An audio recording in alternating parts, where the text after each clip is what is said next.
Caste census या जातीय जनगणना को लेकर देश में एक अलग सी बहस शुरू हो गई है। आम जनगणना में जहां देश के नागरिकों की गणना की जाती है, वहीं जातीय जनगणना का जो कॉन्सेप्ट है उसमें देश के कुल नागरिकों में कितने कितने नागरिक किस किस जाति से ताल्लुक रखते हैं और उस जाति की कितनी जनसंख्या अलग अलग राज्यों और कुल मिलाकर पूरे देश में मौजूद है, इसका पता लगाया जा सकेगा।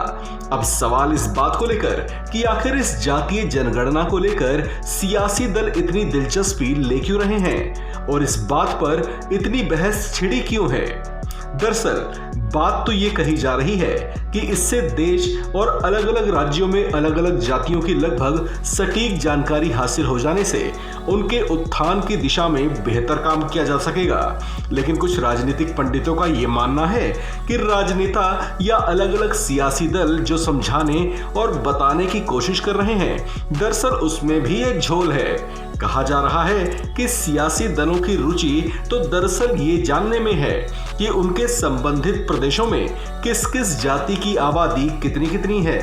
इसकी सही जानकारी जातीय जनगणना से हासिल करने के बाद वे अपनी राजनीति को साध सकते हैं और सरल भाषा में कहें तो किस जाति को कितना तवज्जो देना है, किसे कितना फील गुड कराना है, ये पक्का किया जा सकेगा ताकि उनसे चुनावी फायदे उठाए जा सकें।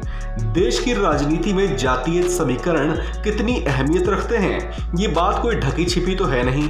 यहाँ तक कि राज्य में मुख्यमंत्री, उप मुख्यमंत्री, कैबिनेट के लिए मंत्रियों के चयन में भी जातीय समीकरणों का ध्यान रखा जाता है, क्योंकि भारतीय राजनीति की धारणा ऐसी रही है कि अलग अलग जातियों के प्रतिनिधियों को मुख्य पदों पर बैठाकर संबंधित जाति के वोट बैंक से सहानुभूति और समर्थन दोनों ही हासिल करने की कोशिशें की जाती रही हैं।